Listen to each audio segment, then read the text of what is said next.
in the field of hydrology. It was Sir Bernard Palissy in 1580 who was the first person who described the present water cycle which we learn in school. Previously, we did not know about the water cycle. The first person was Sir Bernard Palissy in 1580 that he described that the water evaporates from the ocean, forms into clouds, it moves into the interior, it falls down as rain, and the water table is replenished. Now, this water cycle is described in the Quran in great detail in several places. In Surah Zumur, chapter 39, verse 21. In Surah Rum, chapter number 30, verse number 24. In Surah Mu'minun, chapter number 23, verse number 18. In Surah Hijr, chapter number 15, verse 22. In Surah Nur, chapter number 24, verse 43. In Surah Rum, chapter number 30, verse 48. In Surah Ra'd, chapter number 13, verse number 17. In Surah Araf, chapter number 7, verse number 57. In Surah Furqan, chapter number 25, verse 48 to 49. In Surah Fatir, chapter 35, verse number 9. In Surah Qaf, chapter number 50, verse number 9. In 11. In Surah Waqia, chapter 56, verse 68 to 70. In Surah Mulk, chapter 67, verse number 30. In Surah Tariq, chapter number 86, verse number 11. You can keep on giving references only of water cycle mentioned in the Quran 1400 years ago. The Quran speaks about the water cycle in great detail. You can talk for several minutes on each verse, talking about water cycle. Who could have mentioned this in the Quran 14 years ago? And the atheists would be silent. Keep on. There are several scientific facts mentioned in the Quran. The Quran speaks about geology.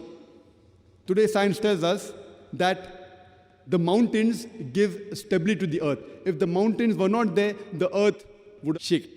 The Quran says in Surah Naba, chapter number 78, verse number 6 and 7, that we have created the earth as an expanse, wal jibala autada, and the mountains as stakes. Today, science tells us that the portion of the mountain you see above the ground is a very small portion. The major portion is deep within the ground. Like how when you put a tent peg in the ground, small portion remains on top, the major portion goes down.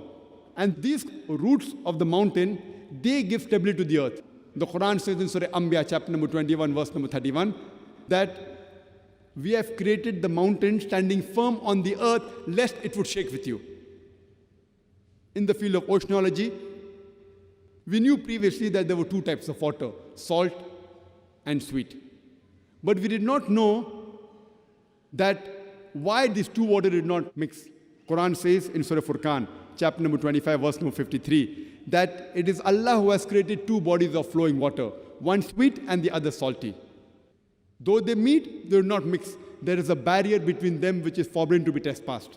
Today, after science advance, we have come to know that though one type of water flows into the other type of water, it loses its constituents and gets homogenized into the water it flows. This homogenizing area, the Quran refers to as barzakh, an unseen barrier, which science has discovered today, and Quran has mentioned 1400 years ago.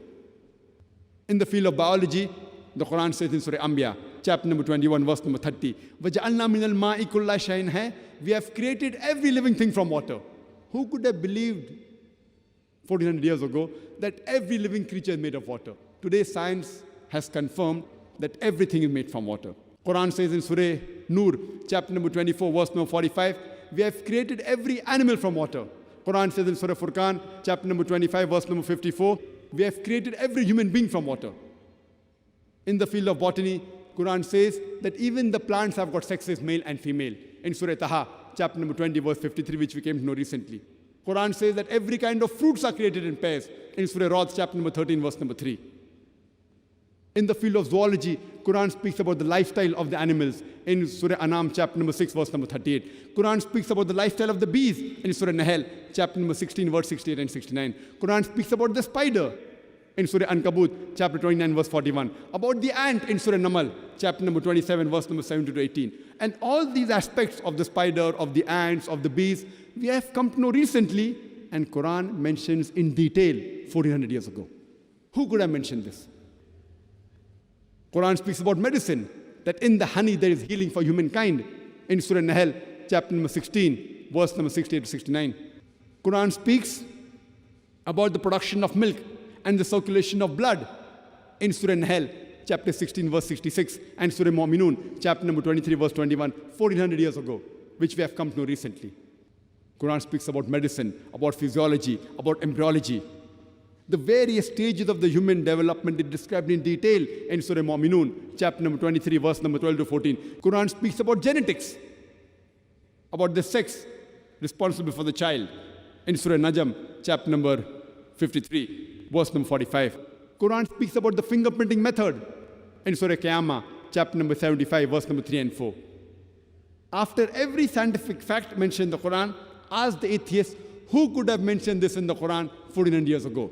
And his reply would be, the creator, the manufacturer, the maker, the inventor. This creator, this manufacturer, this maker, this inventor, we Muslims, we call him as Allah. Even to an atheist, we can prove about the existence of Allah subhanahu wa ta'ala with the help of the last and final revelation, the glorious Quran. We are not using science to prove Allah subhanahu wa ta'ala. The science is the yardstick of the atheist. Our yardstick is the Quran. We are using our yardstick and comparing with his yardstick and trying to prove that our yardstick, the glorious Quran, is far superior to your science. So these type of non-Muslims do dawah based on the similarities. If he thinks science is ultimate, we use science and try and get science and the commonalities in the Quran and try to get him closer to Islam. Allah says in the Quran in Surah Nahl, chapter number 16, verse number 125. Udu ila sabili rabbika bil hikmah wal mawzat al hasna wajadilhum billati ahsan. Invite all to the way of thy Lord with wisdom and beautiful preaching, and argue with them and reason with them in the ways that are best and most gracious. We have to dawah with hikmah and with husna.